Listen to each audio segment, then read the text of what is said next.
Tecno Pova 7, ang 777 na smartphone. Pangalan niya, Pova 7. Battery niya, 7,000 mAh. Presyo niya, 7,000 pesos below. Yes guys, eto ay nabili ko lang sa halagang 5,999 noong launch niya. Pero ngayon, meron lamang siyang presyong 6,400 pagdating sa kanyang 128GB and 6,800 naman pagdating sa kanyang 256GB. Ngayon, sa presyong ganon, meron ka ng MediaTek Helio G100 with 120Hz refresh rate, 7,000 mAh with 45 watts of fast charging, and 108MP ultra clear camera. Well, totoo nga ba talaga yon? Baka naman niloloko lang tayo ng Tecno. Well, kung hindi ka pa nakabili, make sure to watch this video dahil nga magkaroon tayo ng full honest review nitong Tecno Pova 7 and sasabihin ko sa inyo guys lahat. Mapapangit man or maganda, sulit man or hindi, malalaman at malalaman nyo yan. Hindi ko to i-gatekeep. Kaya naman simulan natin to in 3, 2, 1, let's go!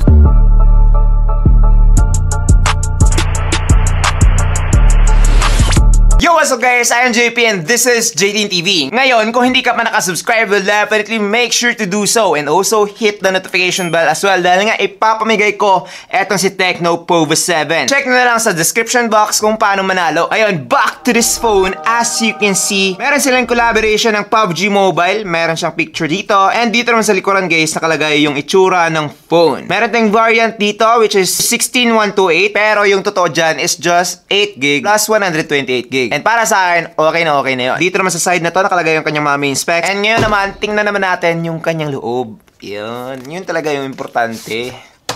Yung kaloob-looban. Yeah, boy. Oh, sheesh! So, ang unang bubunga sa atin dito is yung mismong smartphone. Meron siyang mga specs and yung likod niya guys. Wow! Just look at that. Ang ganda. Meron tayong 12 plus 1 month warranty, licensed by Qualcomm, and warranty card. Dito naman guys, nakalagay yung kanyang jelly case. Just look at that. Matibay na rin. After that, meron tayong USB-A to Type-C na cable, 45 watts na charging adapter, and yung kanyang napaka-unique na SIM ejector pin. Diba? Ngayon ako nakakita ng ganito. Overall, kumpletong-kumpleto na itong phone ito. Dahil nga yung iba guys, wala ng charging brick. Kundi ka naman, walang case. Tulad neto, diba? Napakalit lang. Wala siyang mga ganyan. Pero, i-review natin to next video. Now, here is the phone. Just look at that. Eto guys, ay merong kulay na geek black. Pero meron ka pa iba't ibang choices like the magic silver and the hyper titanium. Para sa akin, mas trip ko to dahil nga again, black is black. Once you go black, you never go back. Dito sa kanyang camera module, nagre-resemble siya ng mamahaling smartphone ng Huawei Pura, which is premium na premium talaga yon pagdating sa price range. Eto guys, 6K lang, meron ka ng parang ganun. Dito sa kanyang build quality, etong photo ay merong plastic back, plastic frame, and glass front. Napakaganda ng kanyang pagkakadesign dito sa kanyang back. Napalaking improvement niya pagdating sa kanyang design compared sa mga nakarang Tecno Pova like Tecno Pova 6, Tecno Pova 5. Mas maganda talaga tong tingnan. Kita nyo naman dito guys, meron siyang NFC logo, 7,000 mAh battery, designed by Tecno, and yung Pova. Meron pang mga arrow-arrow dito. Para siyang mecha design pero hindi ganun ka-loud yung dating. And for me, it's a premium design talaga. Kaso nga lang, pagdating sa kanyang cons is that glossy po siya. And also, napaka-reflective. That is why, yung mga fingerprints and smudges mo talaga dito, eto talaga yung magiging favorite. Dahil nga, napakadaling kumapit guys. At the end of the day, kailangan mo talagang gamitin yung kanyang free na jelly case. Dahil nga, kapag hindi mo ginamit, madaling papangit etong phone na to. Bars ba yun? Di mo ginamit, madaling papangit, parang asawa. Pow! Dito sa kanyang camera module, parang siyang mayroong 3 cameras, especially when you're looking far away. Pero guys, kapag close up naman, isa lang talaga yung gumagana dito, which is yung may big lens na meron ng 108MP main camera. Etong dalawang to ay isang extra camera na hindi naman talaga magagamit and also isang flash. Dito sa kanyang side naman, plasticky yung dating, hindi po siya premium hawakan pero okay na din. Dito sa kanyang mga buttons and ports, dito guys, ibaba nakalagay yung kanyang 3.5mm port, microphone, Type-C port, and speaker grills. Dito naman sa right side, nakalagay yung kanyang volume markers and yung kanyang fingerprint scanner / power button. And dito naman sa left side, nakalagay yung kanyang SIM card tray na nag-o-offer na ng 2 SIM card plus 1 SD card. So 3 slots na po siya. And dito naman sa top, nakalagay yung kanyang additional secondary speaker and secondary microphone. It also has IR blaster, so pwede mo nang gamitin itong phone ito as a remote, diba? Napaka-cool nun. Pupunta kayo ng mga TV shop, tapos ko-controlin nyo yung mga TV doon. Perfect na perfect. Pang prank. Also guys, meron itong unique features compared sa mga other brand dahil nga nag-offer na po siya ng front flash. So unlike other smartphone na mag-wide lang yung side ng screen para mukhang flash, eto guys, tunay na flash talaga. Pagdating sa protection naman, this phone has IP64 water and dust resistance, which is okay na para sa akin. Hindi ko naman need na bumili ng isang gaming phone tapos ilulublob lang, babasain, ganun. Pero eto guys, pwede na siyang mabasa ng ulan, splash, basta wag mo lang siyang dadalhin kapag magsiswimming kayo or yung underwater. Hindi na pwede yun. For me, okay naman na yung quality and design nitong Tecno Pova 7. The only thing lang na hindi ko masyadong nagustuhan dito guys is yung kanyang glossy back, which is again, dumidikit yung mga smudges and fingerprints. And also guys, yung kanyang power button dito, which is parang matatagel mo siya side to side. And para sa akin, hindi siya maganda pagdating dito sa kanyang power button and fingerprint scanner. Siguro sa unit ko lang to. Check na lang sa mga unit nyo, sa mga nakabili na. Pero overall, build quality and design of this phone is top notch pagdating sa kanyang price. Except na lang doon sa mga nasabi kong medyo negative. Now, pag-usapan naman natin yung display nitong phone na to. O diba para na siyang iPhone, meron na siyang dynamic island. Pero guys, yan lang ay lumalabas kapag nag-face unlock. This one has 6.78-inch AMOLED display with 1080p Full HD Plus resolution and 120Hz refresh rate. Pagdating sa kanyang nits, this phone has 580 nits lamang po. Yun. So, yun talaga yung medyo downside nitong phone na to. Medyo hindi siya pwede pang outdoor dahil nga hindi siya masyadong bright. I've seen smartphones na mas mura pa dito pero mas bright. Pero eto kasi guys ay meron lang AMOLED display. And with this one, the black is black talaga. And sharp na din yung kanyang display para sa akin kapag manonood kayo ng mga videos or movies. Mabilis na rin to with a 120Hz. Kaya naman no need to worry kung mahilig kayong mag-scroll or kung gusto nyo lang talaga na mas smooth or mas mabilis na type of display. It also has bezels, especially dito sa may bottom part. Kaya naman mapapaisip ka talaga na pwede naman sana na IPS lang tapos mas bright and mas maliit yung bezel. Diba? Pero yes, pagdating dito sa display nitong phone na to, I would say na this is not the best phone that you can get kung yun lang talaga yung hanap mo. Malaking bagay din kasi yung brightness guys, especially sa mga gumagamit talaga sa labas, like yung mga delivery rider natin, medyo mahihirapan kayo dito sa phone na to. Although, kung indoor user ka lang naman, well, okay na. Etong si Tecno Pova 7. Mabilis na siya and maganda na rin yung kulay niya. Now, let's talk about the performance of this phone. Eto guys, ay meron ng Android 15 with iOS 15. And pagdating sa kanyang processor, meron na po siyang MediaTek Helio G100 with octa-core CPU up to 2.2 GHz and Mali G57 MC2 naman pagdating sa kanyang GPU. Dito guys, sa Antutu benchmark, nakakuha na siya ng 433,000 and goods na rin yon. Kung makikita nyo naman yung kanyang default theme dito guys, napakalinis and ibang-iba. Para na siyang nating phone pagkabukas mo pa lang. Kaso nga lang, hindi yung black and white lang. Ito ay merong halong orange. Pero para sa akin, nagustuhan ko talaga yung vibe ng theme na to. Siguro dahil nga Gen Z ako. Pero sa mga millennial, hindi no nilang trip. Para sa akin, okay naman. Dito sa Mobile Legends guys, na-test ko itong phone to. And meron siyang ultra graphics with higher refresh rate. As you can see, napaka-smooth, napaka-playable, and perfect na talaga siya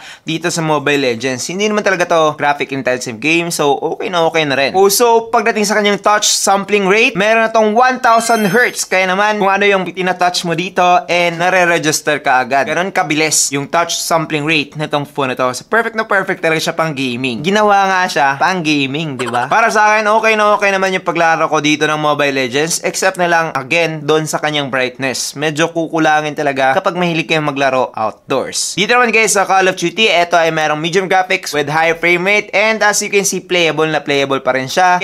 Carry ng Tecno Pova 7 ang Call of Duty when it comes to gameplay. And also, hindi rin to basta-bastang maglalag. Dahil nga, meron na siyang hyper gaming engine dito guys na pwede nyo gamitin para mas ma-optimize yung inyong processor and also, mas maganda yung inyong pag-gaming. Also, nagustuhan ko talaga yung iOS 15 na nakalagay dito sa Tecno Pova 7 guys. Ibang-iba na siya compared sa mga nakaraang Tecno na UI. And for me, kung gusto mo talaga yung pang-gaming vibes tapos gusto mo yung naiiba ka sa lahat, well, definitely magugustuhan mo na etong si Tecno Pova 7. Okay na to guys pagdating sa kanyang performance. Especially kung hindi ka gamer, nako po, text tawag tapos sockmed lang, wala na talaga tong problema. With the 8128 or the 8256 gig, perfect na etong si Tecno Pova 7. Now, dito naman sa battery guys, nako po, eto yung the best or pinakapanalo. Dahil nga, with the 7000 mAh battery, this is the biggest. Especially for its price, syempre. Huwag na kayo maghanap ng mga 20k mAh na battery. Iba naman naman yun. Meron ba kayong makikitang mas malaking battery tapos ganito lang kanipis? Diba? Tapos, meron pa siyang 45 watts fast charging. Eto guys ay magagamit mo na ng up to 2 days continuously kapag hindi naman talaga kayo heavy gamer or heavy user. Yung mga normal na tao lang. Text tawag, gamit ng mobile data, pang SOCMED,